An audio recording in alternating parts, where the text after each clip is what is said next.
이런 영상이 논란을 더 만들 수 있어 조금 고민하다가 영상을 만들게 되었습니다. 누구나 한 번쯤은 예상도 하고 우려도 했던 일이지만 실제 이런 모습이 나타나면 다소간의 짜증이 안 날 수가 없죠. 다만 생각보다 너무 일찍 나타났다는 것에 조금은 당황스럽습니다. 지금은 이재명 대표 체제가 안착했다고 보기보다 안착해가는 과정이라 보이기 때문입니다. 어쩌면 이재명 대표 체제가 별무리 없이 안착해가는 모습을 보면서 내심 초조하고 조바심이 난 이들에게는 더 확고하게 안착하기 전에 흔들 수 있는 기회라 생각했던 것 같습니다. 보수나 진보 구분 없이 언론이 좋은 소재라며 군부를 떼는 것이 있습니다. 그 대표적인 것이 이재명 대표에 관한 것입니다. 이재명 대표와 연관되면 이쑤시개가 죽창이 되고 전봇대로 둔갑하게 됩니다. 이재명 대표의 주식 투자가 어떤 문제가 있다는 심층 기사는 없습니다. 실제로 심각하게 볼만한 그런 문제도 아니기 때문입니다. 그런데 주식 투자 앞뒤로 양념을 하나 둘 집어넣으면서 이재명 대표가 절대로 해서는 안 될 아주 심각한 일을 한 것처럼 주식 투자를 빌미로 민주당 내용이 본격적으로 시작되었다는 제목들을 쉽게 찾아볼 수 있습니다. 일단 간략하게 사안을 살펴보겠습니다.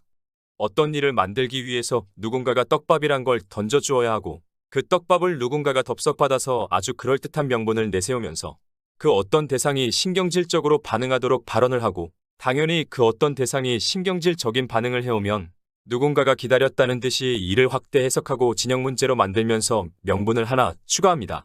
이재명 대표는 국회의원 보궐선거 전에 자연인 신분으로 주식을 취득하고 상임위 배정을 받기 전에 법률에 따라 국회 사무처에 백지 신탁을 의뢰했습니다. 법적으로 아무런 문제가 발생하지 않는 일입니다.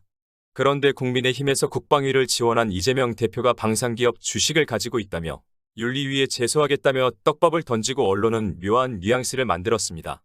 국민의힘에서 이렇게 나오더라도 사실 문제될 것이 없기 때문에 국회 사무처의 답변에 따라 처분하든 백지 신탁하든 하면 그만인데 이 떡밥은 국민의힘이 주도적으로 이용하려는 것이 아니라는 것입니다.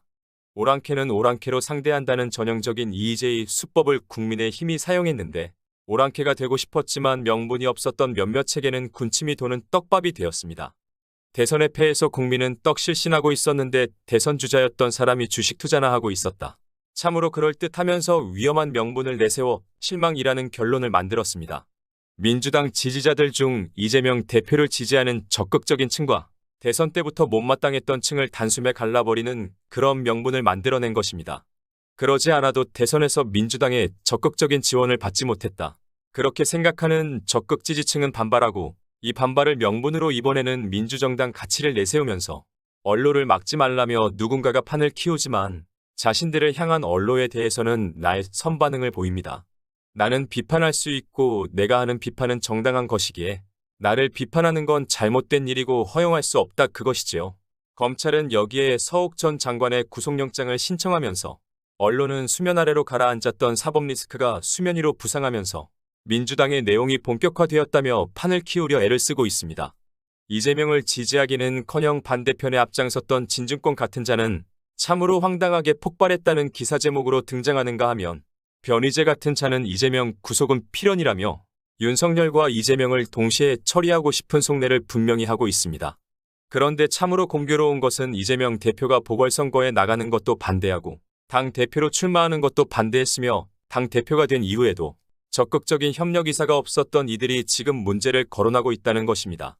민주정당에서 이런저런 의견은 얼마든지 나올 수 있고 전재수 의원이나 최강욱 의원의 의견이 딱히 틀렸다고 할 수는 없습니다.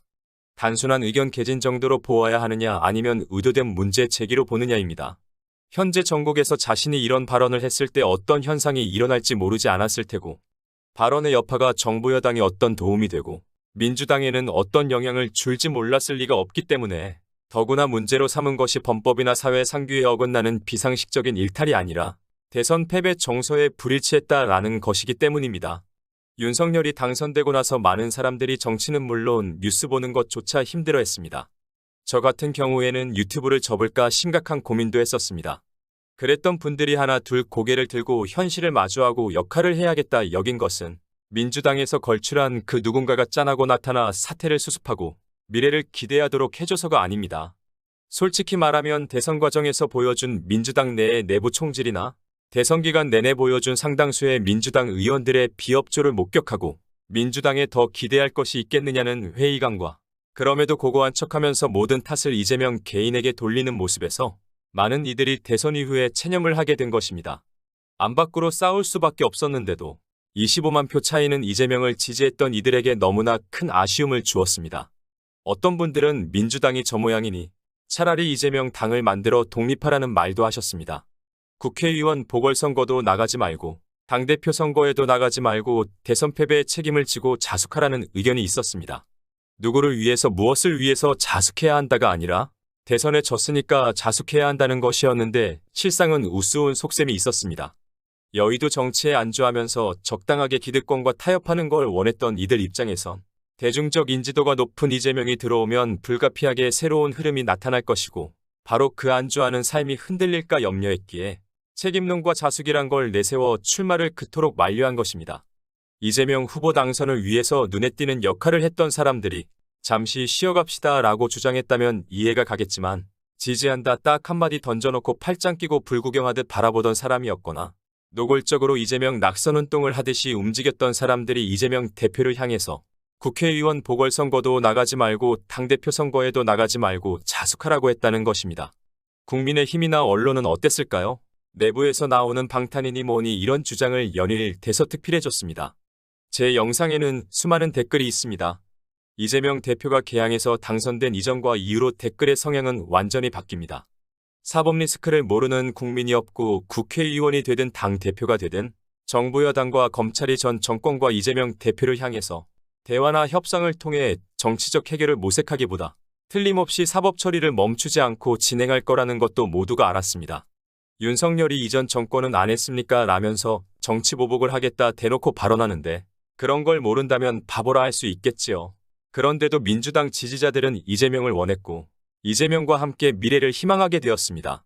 이재명을 중심으로 한 민주당 지도체제가 위험할 수도 있지만 그것을 감수하더라도 그만큼 기존의 민주당으로는 안 된다고 바라본 것입니다. 어쩌면 지금 나타나는 현상이 이재명 대표나 민주당에 이로울 수 있습니다. 지금과 같은 이재명 흔들기도 앞으로 자주 일어날 것입니다. 그럴 때마다 옥석이 분명하게 가려질 것이라 생각합니다. 이재명 대표가 피해갈 수 없고 헤쳐가야 하는 숙명과도 같은 일이라 보여집니다.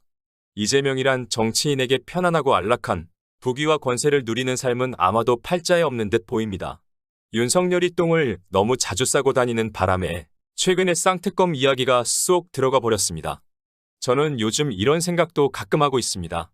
온라인 시대에 맞지 않는 방법이라 많은 분들이 생각하시겠지만 앞뒤 가리지 않는 정부 여당과 검찰 권력에 맞서기 위해서 대규모 군중 집회를 지역을 돌면서 이재명 대표가 열어주었으면 좋겠다 생각합니다. 상대가 대화를 포기하고 힘으로 모든 것을 해결하려고 할 때 이쪽도 모두가 아는 다수의석 외에도 다른 거대한 힘이 있다는 것을 보여주었으면 좋겠습니다. 대규모 군중 집회는 중도층의 외면을 받을 수도 있겠지만 지금까지 최고위원회의에서 약속한 입법들만 차질 없이 빠르게 처리해 나간다면 중도층과 지지층이 외면할 일은 아마도 없을 것입니다. 오늘 영상은 여기까지입니다. 시청해주신 여러분, 다음 영상에서 뵙겠습니다.